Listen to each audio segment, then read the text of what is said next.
मान रहीम ऐसा अहले दिल हो। इज़ा कलम नबीला अजीज़। किस्त नंबर 6।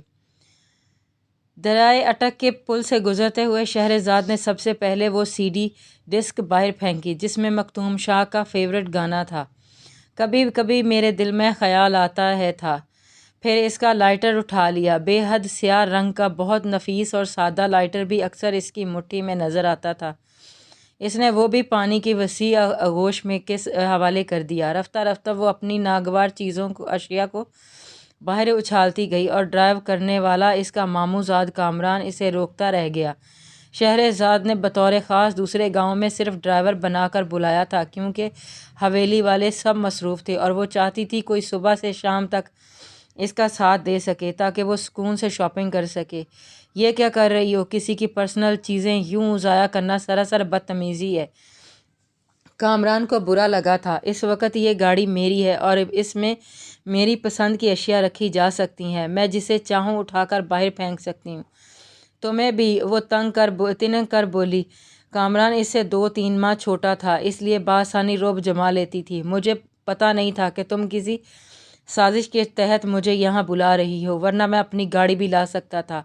खैर, साजिश तो मैंने कोई नहीं की, बस पजारों वगैरह में सफ़र करने की आदी हूँ, इसलिए कार का सफ़र अजीब लगता है। इसलिए तुम्हारी कार को एजाज़ नहीं बख्श सकी। वो बात ही इतने तफक्कुर और गरूर से करती कि सामने वाला झुलस कर रह जाता। जैसा एजाज़ तुम मखदूम शाह की गाड़ी को बख्श रही हो, मैं बाज आया ऐसे एजाज़ से। इसने कानों को हाथ लगाए थे और वो यकदम खिलखिलाकर हंस पड़ी थी। अरे नहीं, तुम तो मेरे प्यारे अच्छे से कज़न हो, तुम्हारी गाड़ी को नुकसान पहुंचाने का मैं सोच भी नहीं सकती। इसने अपनाइयत से इजहार किया। तो क्या मखदूम शाह तुम्हारा कज़न नहीं है जो ऐसा दुश्मनों वाला सलूक करती हो? कामरान का सवाल इसे यकदम कोफ्त में मुब्तला कर गया था। मखदूम शाह मेरा कज़न नहीं है, ये बात तुम अच्छी तरह जानते हो। लहजा इंतहाई सख्त हो चुका था। फिर तुम इसे मखदूम क्यों कहती हो? कामरान के दूसरे सवाल पर चौंक गई थी। वो इसे मुस्कुराती नज़रों से देख रहा था। नुक्ता बड़ा अहम अहम था, बड़े गौर का था। वो 5 दिन का था जब हमारी हवेली में आया था और आज 25 साल हो गए हमारी हवेली में रहते हुए। इन 25 सालों में हमने सिर्फ़ और सिर्फ इसे दिया है, यूं समझ लो खैरात दी है, और इस खैरात में ये शाह भी शामिल है, वरना ख़ुद इसका कोई हसब नसब नहीं, कोई नामो निशान नहीं। वो एक बेबुनियाद बेवजूद इंसान है, क्योंकि इंसान का वजूद इसके माँ बाप से होता है और माँ बाप की इसे खबर ही नहीं। इसका लहजा इंतहाई तहरीक लिए हुए था।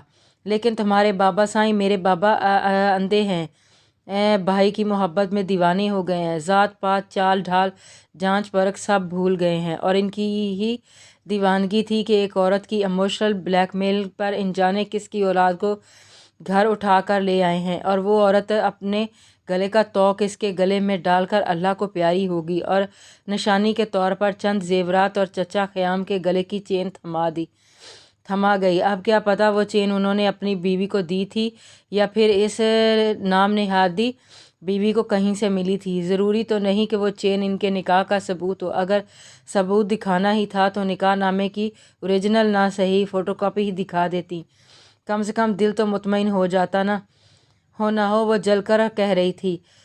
शायद तुम भूल रही हो कि जब एक इंसान बिस्तरे मर्ग पर होता है तो वो झूठ बोलने का सोच भी नहीं सकता, बल्कि इसने सारी ज़िंदगी में जो झूठ बोले होते हैं इनकी माफ़ी मांगने की कोशिश कर रहा होता है, अपने रब से भी और रब के बंदों से भी। कामरान ने एक और पॉइंट निकाला। ये तुम्हारी सोच है, वरना मेरी सोच यही कहती है कुछ लोग मरने के बाद भी अपने ऐबों पर पर्दा रखने के लिए आखिरी सांस तक झूठ बोलते हैं ताकि इनकी अच्छाई का ग्राफ नीचे न गिरे।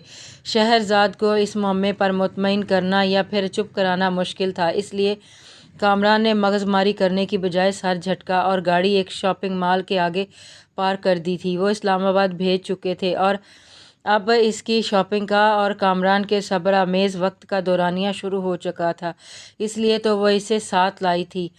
जी, किससे मिलना है आपको? गेट पर बेल देने के चंद सेकंड बाद एक सूरत नज़र आई थी जो यकीनन घर के मुलाजिम की थी, वहीदा काज़मी साहिबा से। इसने बहुत संभल के ये नाम लबों से निकाला था। ये नाम ही इसकी ज़िंदगी की वाहिद उम्मीद रह गई थी। इसका दिल बुरी तरह धड़क रहा था। वो चंद रोज़ पहले भी आया था, लेकिन वो यहाँ नहीं थे और चौकीदार ने बताया था कि चंद दिनों में आने वाले हैं।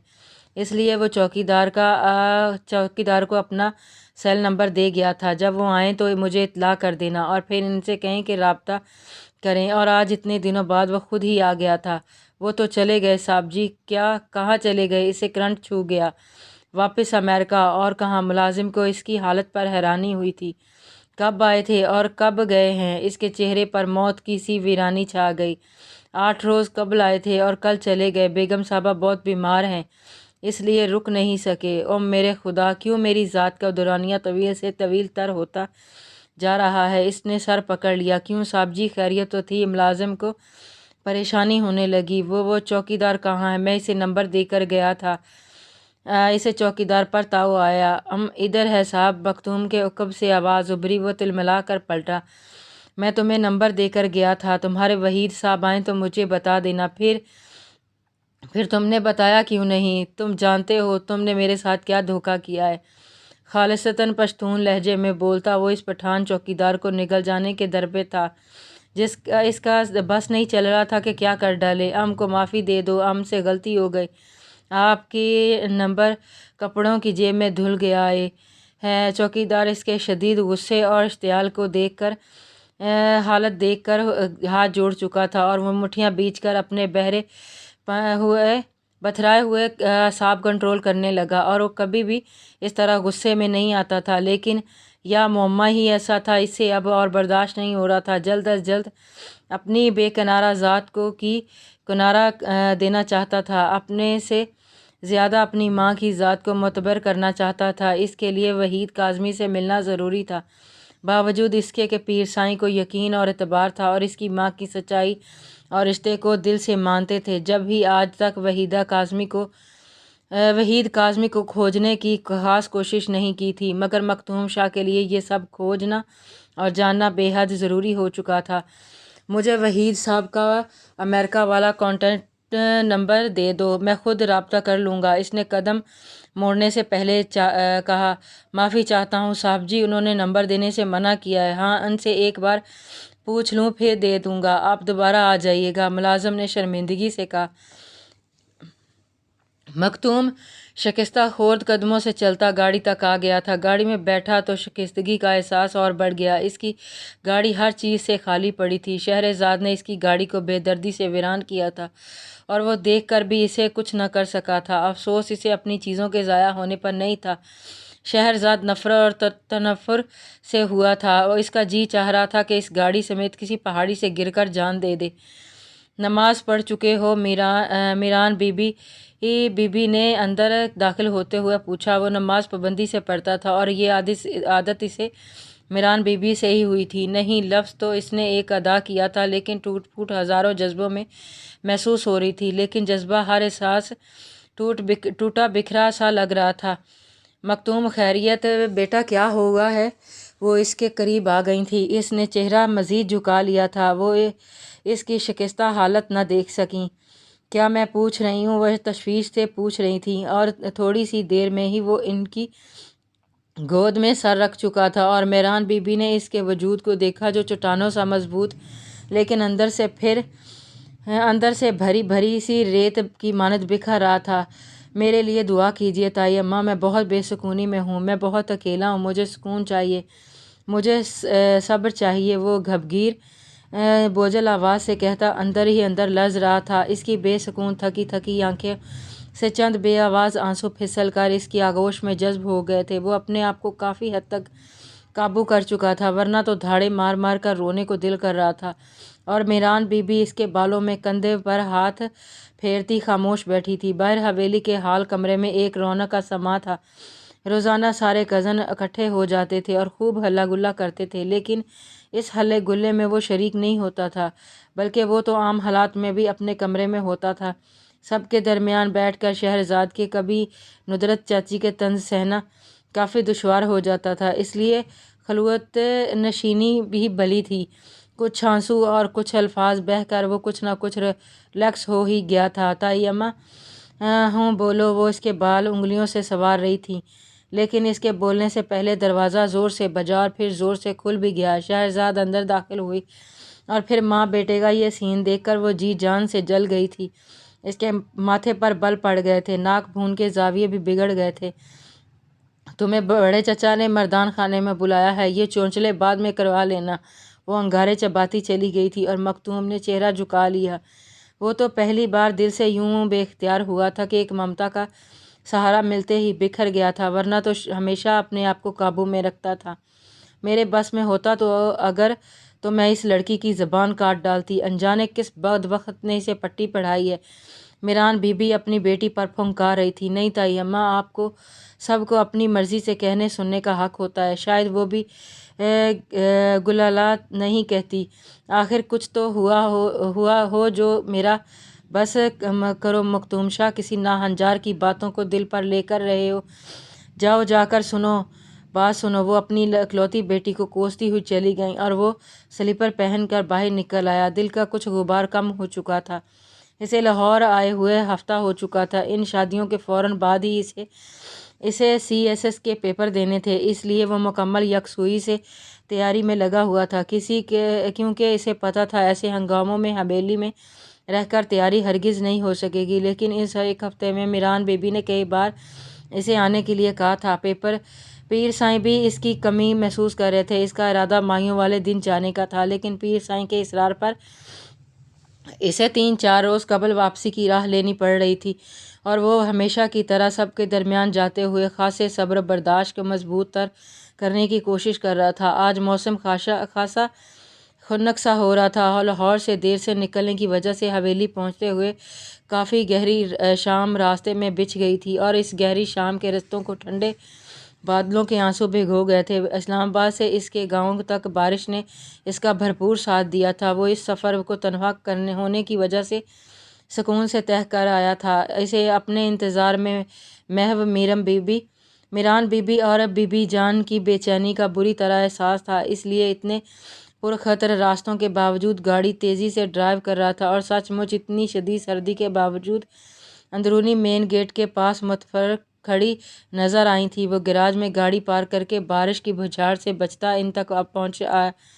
ان تک آیا تھا۔ بسم اللہ! انہوں نے اسے دیکھتے ہی خالصتاً ماموں والا جملہ بے ساختہ کہا تھا۔ وہ ان کے سامنے جھک گیا تھا، کیونکہ وہ اس کے کندھوں پر ہاتھ پھیرنے کے بعد ماتھے پر پیار بھی کرتی تھیں۔ اس لیے کہتی ہوں، جس روز حویلی آتے ہو شہر سے جلدی نکلا کرو، اتنا سفر ہوتا ہے، دیر ہو جاتی ہے۔ آپ کیسی ہیں؟ پیر سائیں اور بی بی جان کہاں ہیں؟ وہ ان کے ہمراہ ہی اندر آتے ہوئے پوچھ رہا تھا۔ حال کمرے سے ڈھولک کی آواز اور لڑکیوں کے ماہیے اور ٹپے باہر تک سنائی دے رہے تھے۔ میران بی بی کے قدم حال کمرے کے باہر تھم گئے تھے۔ اندر جاؤ، انہوں نے اب اسے اشارہ کیا۔ میں؟ ہاں تم؟ لیکن تائی اماں!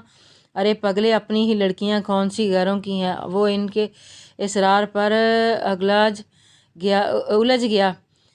گیا اور اسے لڑکیوں کے اس جنگل میں بھیج رہی تھی جس کی قیامت خیزیاں باہر تک سنائی دے رہی تھیں۔ اب تک کھڑے رہو گے؟ اتنی سردی ہے باہر۔ انہوں نے اسے اندر دھکیل ہی دیا تھا، اور اندر سے شگوفے اور شرارے یکدم سے تھم گئے تھے۔ ڈھولک پر تھاپ لگانے والی شہرزاد کی ماموں زاد اور کامران کی بہن کا ہاتھ فضا میں ہی رہ گیا تھا۔ وہ سب پر ایک سرسری نظر ڈال کر پلٹنے والا تھا، جب نظریں پلٹنے سے انکاری ہو گئیں۔ دوسری طرف بھی یہی حال تھا۔ پھوپھو! اس کے لہجے میں خوشکنی تھی۔ مکتوم میری جان! وہ والہانہ آگے بڑھیں اور اس کے چوڑے وجود کو اپنی ممتا بھری آغوش میں سمانے کی کوشش کی، اور اسے گلے لگا کر اس کے بالوں پر ماتھے پر پیار کرتے ہوئے رو پڑی تھیں۔ وہ اسے جب بھی دیکھتی تھی، خیام شاہ کا سراپا یکدم آنکھوں میں بس جاتا تھا، اور وہ ان کی منہ بولتی تصویر تھا۔ وہی قد کاٹ، وہی رنگ روپ، وہی نئے نقش، وہی لب و لہجہ، بس فرق تھا تو اتنا کہ خیام شاہ کے ہر انداز میں، ہر بات میں استحقاق ہوتا تھا، لیکن مکتوم ہر استحقاق سے خالی دستبردار ہوتا نظر آتا تھا۔ دل کی باتیں، بے اختیار جذبات اور دلی خواہشوں کے ہاتھوں مجبور ہو کر اگر وہ ذرا بہل جاتا تھا، خوش ہو جاتا تھا، تو تھوڑی دیر کوئی زہر احساس کے سمندر میں اتر کر پورے سمندر کو زہر کر دیتا تھا۔ ابھی بھی وہ بہت خوش تھا۔ لالا سائیں، ہم بھی پڑے ہیں راہوں میں۔